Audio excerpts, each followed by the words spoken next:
Oh, football fans. Well, week 3 was certainly memorable and wild. But the centerpiece of that game obviously was Packers Bucks. Everybody said it could be the last time that Rodgers and Brady face each other, and I myself certainly was looking forward to it. What I wasn't expecting was the injury report being blown up the way it did. We had a lot of people out, and so did the Bucks. It was crazy. We had our receivers were injured, and the Bucks, of course, they had the suspension of Mike Evans for that fight against New Orleans, and Godwin and Julio Jones were out. So it was a war of attrition. It was Rodgers and Brady only had the running game, and that was it. um, of course, the Packers, after falling behind 3-0, had the 2 touchdowns, but that's when the offense ended.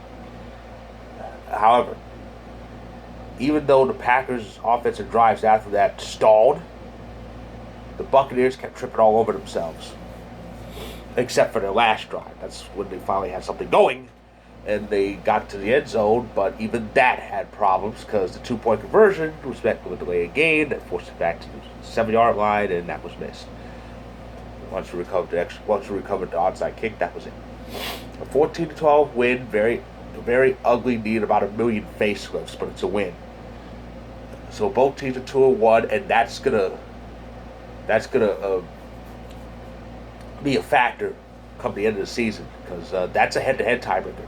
Because we all know both Bays win their respective divisions because Rodgers has his usual domination over the NFC North with the Bears, Vikings, and Lions not being just horrible, and Brady's division foes are just, oh boy, just awful. So they're going to feast on the divisions, win them, and that leaves head-to-head if the two teams are tied. Which means if they face each other again in the playoffs, and I think they will, it'll be in Lambeau most likely. You know, Rodgers is going to want to make up for 2 years ago. Anyway,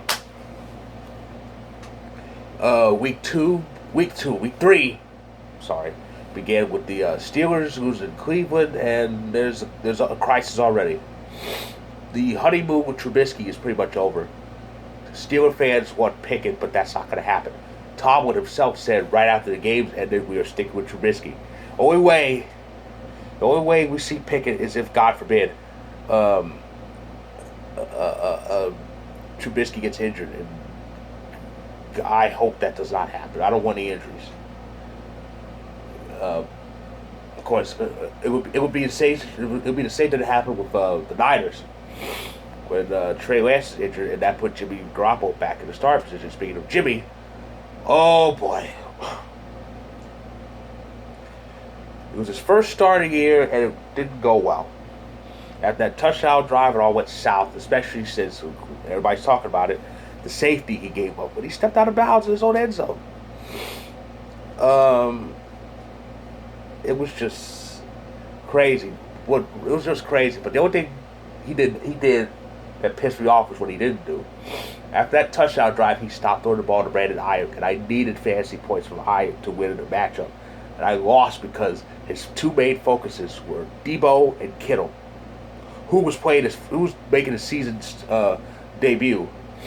The crazy thing is, it looked like I was going to get those points because Ayuk had quite a few receptions in that first drive, and he caught the touchdown. But after that, he hardly saw the ball. That pissed me off, and I lost a fantasy matchup because of that. Because I needed about 14 points from him, 15 points from him, and I only got like 12. Because right after that first drive, which was 10 points alone from him, he stopped throwing the ball. Amazing. But anyway, the Raiders, who had them at 0-3. People have told me and they saw this coming, but I don't see how. I mean, once the news broke they got Devontae, my thought went, well, the division's stacked, but they got Tay. They should win it. I had the Raiders win that division. Now they're 0-3. They're the only 0-3 team in the league. There are two winless teams left in the league. But the other one is Houston, who actually has a win percentage because they tied an opening week. That's right. Houston is 0-2-1 after losing to the Bears because they're useless. But Vegas, completely futile, 0-3. And they have a couple division games coming up, so this could be troublesome. And what annoys me is, you got Packer fans, I'm not one of them by the way, but you got Packer fans showing their schadenfreude, basically being happy that our former WR1 doesn't have a win yet. And yes, I see. Yes, I'm amazed that Rodgers has 2 wins this year and Devontae doesn't. But here's how I operate: if a Packer leaves the team, goes somewhere else, I pull for him. I support him. If they go to another team, as long as it's not a division rival. If it's a division rival, the hell with them. And yes, that means Darius Smith, though he had his reasons. We didn't really respect him. Best linebacker in the league, and we didn't really respect him. Of course, that doesn't surprise me because we still don't respect Rodgers. That's another story. But yeah, I was pulling for Tay to kind of kick ass in the AFC West. He's kicking ass offensively, but the team isn't. They're 0-3. I still cannot believe that. And like I said, they could be in a peck of trouble because they have Denver this week. I'm getting that game too. I knew I was getting it. Thank God I have red zone, but I knew I was getting that game. I thought for sure excuse me. I thought for sure I was getting Packers Patriots on Sunday. I had it was a 50-50 shot. There was only 2 games in this week 4 slot, in the late slot on CBS. Packers Patriots, Broncos Raiders. I thought for sure I was gonna get the Packers, but I'm getting the Raiders because I live in California, and California still loves the Raiders, even though this is their 3rd season out of the state. Oh, like I said, they gotta have red zone, and I should see a bit of the Packers because the late window. Well, I call it the afternoon window because I live on the West Coast, but the late window is only 3 games, so I should see a lot of that Packers game. But anyway,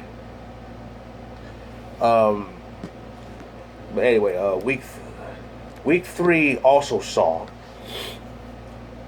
the Jaguars totally beat down the Chargers. Jaguars are still in first place.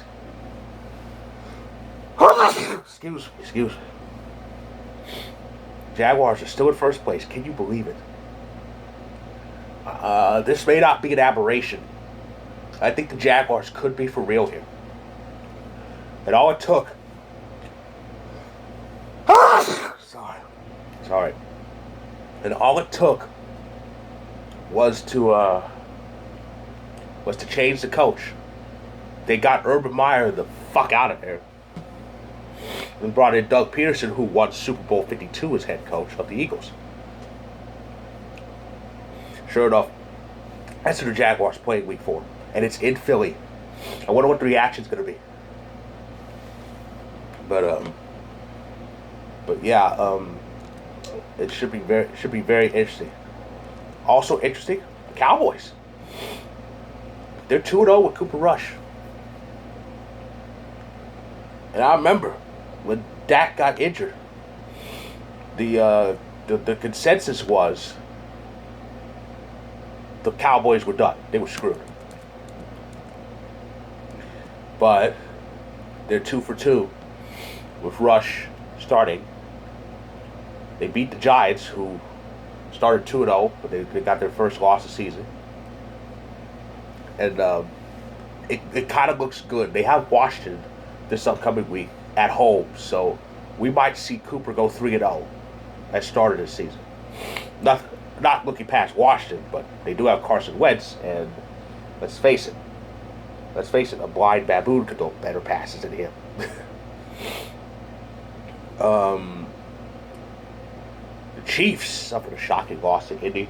Indy's gonna be one of those teams, isn't it? Because look at this. They're 1-1-1. 1-1-1. Amazing record. They're 1-1-1. The tie was against Houston. They lost to Jacksonville, but who they beat? Kansas City. An AFC heavyweight. They're gonna be one of those teams. They're gonna lose to teams. Real teams will blow out, but the real teams are the ones that Indy's gonna beat. Frightening. Very frightening. I mentioned Washington. That's who Philly beat. So Philly's 3-0. And who else is undefeated? Miami. The Dolphins are for real. Dolphins beat Buffalo because the last drive ended in the same fashion that the Cowboys' last drive in the playoffs last year ended. They couldn't get out of bounds. They ran out of time. Crazy. Back to Philly. Devontae Smith had a hell of a game. Good. I'm so glad I had the intelligence to start him on fantasy last week. A lot of points. 156 passing yards, 8 receptions, a touchdown. A lot of points. So, yeah. So, as a result of the third week of the season, after 3 weeks, Miami and Philly are undefeated. Cleveland's in first place. Jacksonville's in first place. And the Raiders, who I pretty much had winning the division, they're winless, and they could be in a peck of trouble. Packers are 2-1. It's an ugly 2-1, but I'll take it. It looks good. And we have the Patriots. A game I have to watch on Red Zone because I live in California, and California is still in love with a team that left the state after the 2019 season. But it is what it is. Now, as for Week 4, here's what to look forward to in Week 4. Week 4 starts with the Bengals, who got their first win of the season against the Jets, because winning comes when you play the Jets.